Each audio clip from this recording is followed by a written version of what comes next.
আমি যেহেতু বাংলাদেশ ব্যাংকে চাকরি করছি, তো ট্রেজারি বিল আর বন্ড বাংলাদেশ ব্যাংক থেকে সরাসরি কিভাবে ক্রয় করা যায় এই রিলেটেড অনেকেই আমার কাছে অনেক ধরনের প্রশ্ন করেছে। তো সর্বশেষ তথ্য অনুযায়ী বাংলাদেশ গভর্নমেন্ট ট্রেজারি বিল আর বন্ডের মাধ্যমে ঋণ নেয়ার জন্য সর্বোচ্চ 12.80% আপনি ইন্টারেস্ট বাবদ পাবেন। সুতরাং বুঝতেই পারছেন, যেহেতু সর্বোচ্চ ইন্টারেস্ট এই মুহূর্তে এই ট্রেজারি বিল বা বন্ড থেকে পাওয়া যাচ্ছে, তাই মানুষের আগ্রহ এই ট্রেজারি বিল বা বন্ড সম্পর্কে এই মুহূর্তে সবচেয়ে বেশি বলে আমি মনে করতেছি। তো আসেন মূল আলোচনায় চলে যাই। তো আজকে আমি এই ট্রেজারি বিল বা বন্ড বাংলাদেশ ব্যাংক থেকে ক্রয়ের ক্ষেত্রে ধাপে ধাপে আপনারা কোন কোন কাজগুলো করে এই টোটাল ক্রয় প্রক্রিয়াটা সম্পন্ন করবেন সেই বিষয়ে আলোচনা করব। তো দর্শক, যারা ট্রেজারি বিল বা বন্ড ক্রয় করার জন্য আগ্রহ প্রকাশ করছেন তাদেরকে বলছি, বাংলাদেশ ব্যাংক সরাসরি আপনার নিকট ট্রেজারি বিল বা বন্ড বিক্রয় করে না। অর্থাৎ বাংলাদেশ ব্যাংক এই ট্রেজারি বিল বা বন্ড বিক্রয় করার জন্য 24টা ব্যাংক, যেগুলোকে প্রাইমারি ডিলার বলা হচ্ছে এই ট্রেজারি বিল বা বন্ড বিক্রির জন্য, সেই 24টা ব্যাংকের মাধ্যমে আপনার নিকট ট্রেজারি বিল বা বন্ড বিক্রি করে থাকে।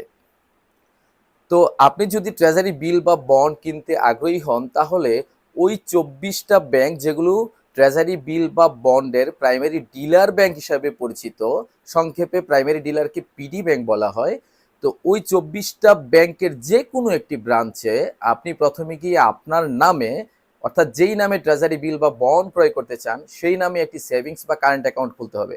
ব্যাংক অ্যাকাউন্ট যাদের অলরেডি আছে তাদের তো নতুন করে এই সেভিংস বা কারেন্ট অ্যাকাউন্ট খুলতে হবে না, আর যাদের অ্যাকাউন্ট নেই তারা এই ব্যাংক অ্যাকাউন্ট খোলার পরে এই ট্রেজারি বিল বা বন্ড ক্রয়ের জন্য আপনারা যদি কোনো ব্রাঞ্চে গিয়ে যোগাযোগ করেন তাহলে কিন্তু আপনারা ট্রেজারি বিল বা বন্ড ক্রয় করতে পারবেন না। যে 24টি ব্যাংক প্রাইমারি ডিলার হিসেবে কাজ করে, সেই 24টি ব্যাংকের ট্রেজারি ডিভিশনে যোগাযোগ করতে হবে। এই ট্রেজারি ডিভিশনটা ব্যাংকের হেড অফিসে অবস্থিত হয়ে থাকে। ওই ট্রেজারি ডিভিশনে আপনারা সশরীরে এসে যোগাযোগ করবেন, অথবা যে ব্যাংকে আপনি অ্যাকাউন্ট খুলেছেন সেই ব্যাংকের ম্যানেজার সাথে যদি আপনার ভালো সম্পর্ক থাকে বা ম্যানেজারের যদি আপনি সহায়তা নিতে পারেন তাহলে সেখান থেকেও যোগাযোগ করতে পারেন। সেই ট্রেজারি ডিভিশনে এসে আপনাকে ট্রেজারি বিল বা বন্ড ক্রয়ের জন্য প্রথমেই যেই কাজটা করতে হবে সেটা হলো আপনাকে আরও একটি অ্যাকাউন্ট বা আইডি খুলতে হবে। যেই আইডিটার নাম হলো বিপিআইডি, অর্থাৎ বিজনেস পার্টনার আইডি। এই আইডি খোলার জন্য আপনাকে এখানেও ছবি দিতে হবে, আপনার নমিনির ছবি দিতে হবে, দুইজনের এনআইডি কার্ডের কপি দিতে হবে, আর আপনার টিন সার্টিফিকেটের কপি দিতে হবে। সেটি দিয়ে ওই ব্যাংকের ট্রেজারি ডিপার্টমেন্টে বিপিআইডি খোলার একটা ছোট্ট ফর্ম আছে, সেটা ফিল আপ করে সিগনেচার দিয়ে আপনি চলে আসবেন। তাহলে ব্যাংক এই বিপিআইডি খোলার জন্য বাংলাদেশ ব্যাংকের পারমিশন নিয়ে একটা বিপিআইডি নাম্বার বা এই ট্রেজারি বিল বা বন্ড ক্রয়ের যেই আইডেন্টিটি, ওই নাম্বারটা আপনাকে সরবরাহ করবে। এই বিপিআইডিও যখন আপনার খোলা হয়ে যাবে, তখন আপনি এই ট্রেজারি বিল বা বন্ড ক্রয়ের ব্যাপারে সিদ্ধান্ত গ্রহণ করতে হবে যে আপনি কোন ধরনের বিল বা বন্ড কিনবেন। এই কাজটা করার জন্য ট্রেজারি বিল বা বন্ড বাংলাদেশ ব্যাংক থেকে ইস্যু করে, যেহেতু বাংলাদেশ ব্যাংকের ওয়েবসাইটে এই ট্রেজারি বিল বা বন্ড ইস্যু করার জন্য বা সহজে বললে বিক্রয় করার জন্য সাধারণত প্রতি সপ্তাহের রবিবার এবং মঙ্গলবার যে অকশন বা নিলাম অনুষ্ঠিত হয় সেটার একটা শিডিউল বা অকশন ক্যালেন্ডার বলা হয়, সেই অকশন ক্যালেন্ডার আপনি বাংলাদেশ ব্যাংকের ওয়েবসাইট থেকে দেখে নেবেন। সেই অকশন ক্যালেন্ডার দেখার লিঙ্ক আমি আমার এই ভিডিও ডেসক্রিপশন বক্সে দিয়ে দিব, আপনারা সেখান থেকে অথবা গুগলে সার্চ করে যে ট্রেজারি বিল বা বন্ডের অকশন ক্যালেন্ডার যদি লিখে সার্চ করেন তাহলে বাংলাদেশ ব্যাংকের ওয়েবসাইট থেকে সেই সূচি বা ক্যালেন্ডারে আপনারা দেখতে পাবেন যে সামনে কবে বা কত তারিখ কোন ধরনের ট্রেজারি বিল, অর্থাৎ আপনারা তো জানেন যে 3 ধরনের ট্রেজারি বিল আছে, যেমন 3 মাস মেয়াদি, 6 মাস মেয়াদি আর 1 বছর মেয়াদি। এছাড়া ট্রেজারি বন্ডও আছে আমাদের দেশে বর্তমানে 5 ধরনের মেয়াদের ভিত্তিতে, যেটা 2 বছর, 5 বছর, 10 বছর, 15 বছর এবং 20 বছর মেয়াদি। তাহলে কোন ধরনের ট্রেজারি বিল বা বন্ড কবে বাংলাদেশ ব্যাংক অকশনের মাধ্যমে বিক্রি করবে সেই তারিখটা সম্পর্কে আপনি জানতে পারবেন। এছাড়া সেখান থেকে আপনি সর্বশেষ ট্রেজারি বিল বা বন্ডগুলো যখন বাংলাদেশ ব্যাংক ইস্যু করেছিল বা বিক্রি করেছিল, সেখানে কি রেটে ইন্টারেস্ট দেয়া হয়েছিল সেই বিষয়টা সম্পর্কে কিন্তু আপনি জেনে আপনি একটি সিদ্ধান্ত নিতে পারবেন যে আপনি কোন ধরনের ট্রেজারি বিল বা বন্ডে ইনভেস্ট করবেন। তাহলে এই পর্যায়ে আপনি যখন সিদ্ধান্ত নেওয়া হয়ে যাবে যে আপনি কবে কোন ধরনের ট্রেজারি বিল বা বন্ডে ইনভেস্ট করতে চান, তখন আপনি আবার সেই ট্রেজারি ডিভিশনের ব্যাংকে, অর্থাৎ প্রাইমারি ডিলার যে 24টি ব্যাংক আছে, এই 24টি ব্যাংকের নাম আমি এই ভিডিওতেই বলে দেবো, আপনারা একটু ধৈর্য ধরে অপেক্ষা করেন। সেই ব্যাংকগুলো ট্রেজারি ডিপার্টমেন্টে বা ডিভিশনে গিয়ে আপনি আপনার আগ্রহের কথা তাদেরকে জানাতে হবে। এটা নর্মালি রিটেন হয়, তাদেরকে বলতে হবে যে আমি এত তারিখের অকশনে আমি এত টাকার এই বন্ড, এই বছর ধরেন 5 বছর মেয়াদি বা 10 বছর মেয়াদি বা 2 বছর মেয়াদি বন্ড কিনতে চাচ্ছি।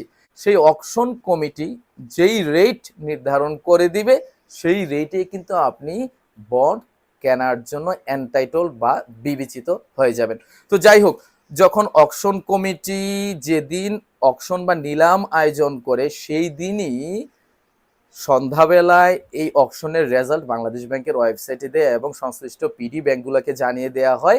ঠিক তার পরবর্তী কর্মদিবসে সেই পিডি ব্যাংকের ট্রেজারি ডিভিশন আপনাকে একটি, এই বন্ড যেহেতু আপনি কিনেছেন, আপনার অ্যাকাউন্ট থেকে টাকা কেটে নিয়ে আপনাকে একটি বন্ড হোল্ডিং সার্টিফিকেট আপনাকে ইস্যু করবে, যেই সার্টিফিকেটে আপনি কোন বন্ড, কয় টাকার, কত বছর মেয়াদি কিনেছেন, ইন্টারেস্ট রেট কত হবে এটার, সেই জিনিসটা আপনি দেখতে পারবেন। তো দর্শক, এই ধাপে ধাপে কাজগুলো সম্পন্ন করে বন্ড কেনা তো আপনার এখন হয়ে গেল।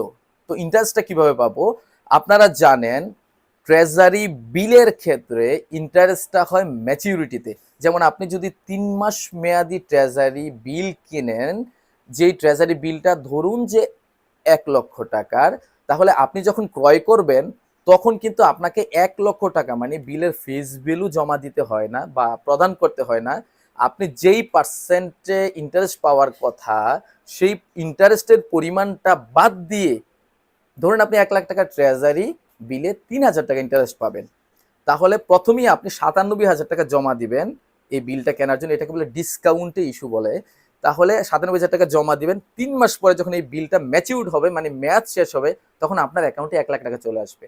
মানে কি দাঁড়ালো? আপনি 97,000 টাকা ইনভেস্ট করে 1 লাখ টাকা পেলেন। আর ট্রেজারি বন্ডের ক্ষেত্রে এটা 2 থেকে 20 বছর মেয়াদি হয়। আপনারা জানেন যে 1 লক্ষ টাকার কম মূল্যে বন্ড কেনা যায় না, 1 লক্ষ টাকার অধিক, 1 লক্ষ টাকার গুণিতক মানে 1 লক্ষ, 2 লক্ষ, 3 লক্ষ, এইভাবে যে কোনো পরিমাণ অ্যামাউন্টের বন্ড কিন্তু আপনি কিনতে পারবেন।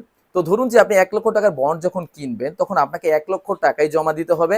জমা দেওয়ার পরে ট্রেজারি বন্ডের ইন্টারেস্ট দেওয়া হয় প্রতি 6 মাস পর পর, যেটাকে কুপন রেট বলা হয় বা কুপন দেওয়া হয়। 6 মাস পর পর আপনার যে অ্যাকাউন্টটা, আপনি ওই সেভিংস কারেন্ট অ্যাকাউন্ট খুলেছিলেন, সেই সেভিংস বা কারেন্ট অ্যাকাউন্টে বাংলাদেশ ব্যাংক ট্রেজারি ডিভিশন বা ডিপার্টমেন্টের মাধ্যমে আপনার অ্যাকাউন্টে 6 মাস পর পর কিন্তু ইন্টারেস্টের টাকা জমা করে দিবে। যখন ম্যাচিউরড হবে, ধরুন আপনি 5 বছর মেয়াদি বন্ড কিনেছেন, 5 বছর পর যখন এটা ম্যাচিউরড বা মেয়াদ উত্তীর্ণ হবে, তাহলে অটোমেটিক আপনার টাকাটা কিন্তু আপনার সেভিংস বা কারেন্ট অ্যাকাউন্টে জমা চলে আসবে। এখন কথা হলো, এই 5 বছরের আগে যদি আপনার টাকার প্রয়োজন হয়, তাহলে আপনি কি করবেন? কারণ সঞ্চয়পত্র যেমন এনক্যাশমেন্ট বা নগদায়ন করা যায়, মানে ভেঙে ফেলা যায়, ট্রেজারি বিল বা বন্ড তো মেয়াদের আগে ভেঙে ফেলা যায় না। এই ক্ষেত্রে সলিউশনটা কি হবে? আপনাদেরকে বলে রাখছি, আপনারা যখন ট্রেজারি বন্ড কিনেন, তখন এই ট্রেজারি বন্ডটা নগদায়ন করার জন্য না ভাঙানো গেলেও এটাকে কিন্তু বিক্রি করে দেয়া যায়। সেই ট্রেজারি বন্ডটা আপনি যদি সেল করে দিতে চান, তাহলে যিনি এটা কিনতে আগ্রহী তাদেরকে কোথায় পাবেন? আসলে যে কোনো অ্যাসেট যখন আপনি বিক্রি করেন, তাহলে কাস্টমারকে কোথায় পান? যেভাবে খুঁজে পান সেভাবেই আপনি এখানেও পাবেন।